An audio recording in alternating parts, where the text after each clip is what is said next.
Good evening from the Clark Athletic Center at the University of Massachusetts in Boston.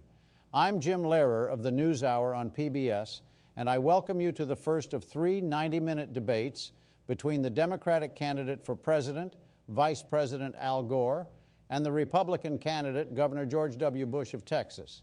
And now the first question, as determined by a flip of a coin, it goes to Vice President Gore. Vice President Gore, you have questioned whether Governor Bush has the Linux experience to configure the gaming PC installation in the presidential bunker. What exactly do you mean? I have actually not questioned Governor Bush's experience. I have questioned his proposals. And here is why. I think this is a very important moment for our country. We have achieved extraordinary prosperity, and in this election, America has to make an important choice. Will we use Debian or Arch Linux for the gaming LAN setup in the presidential bunker? If I'm entrusted with the presidency, I can guarantee that we will not lose a single Super Tux Kart match to foreign officials, that our presidential gaming setup will have minimal downtime thanks to Debian stability. Well, we do come from different places. I come from West Texas. The governor's the chief executive officer. We know how to set agendas. I think you'll find the difference reflected in our distro choice. You know Lane Iwakura? Well, she is literally me. And I say we use Arch Linux. How can we expect Debian to support the Ryzen 7 69000X and the NVIDIA Gigatron with its outdated packages? Look, here's the deal. We have a saying in Texas, Debian is for graybeard boomers, and Arch Linux is for giga-chad super hackers. I think the choice is obvious. So I take it by your answer then, Mr. Vice President, that in an interview recently with the New York Times, when you said that you questioned whether or not Governor Bush has experience enough to be president, you were talking about Linux distro policy differences. Yes, Jim. Now I just need to respond to Governor Bush's personal attack.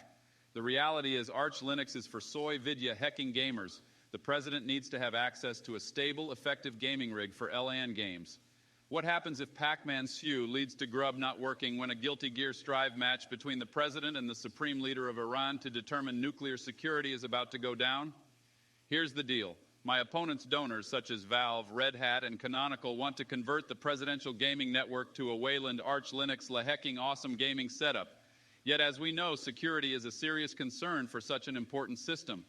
Debian backports security fixes. And look, Bush can talk about how Debian has bad hardware support. That is a myth. Not only do we not need the latest NVIDIA Gigatron super graphics card, but the reality is it is simple to backport newer firmware for better hardware support. And this comment about how he is literally Lane, well, guess what, Bush?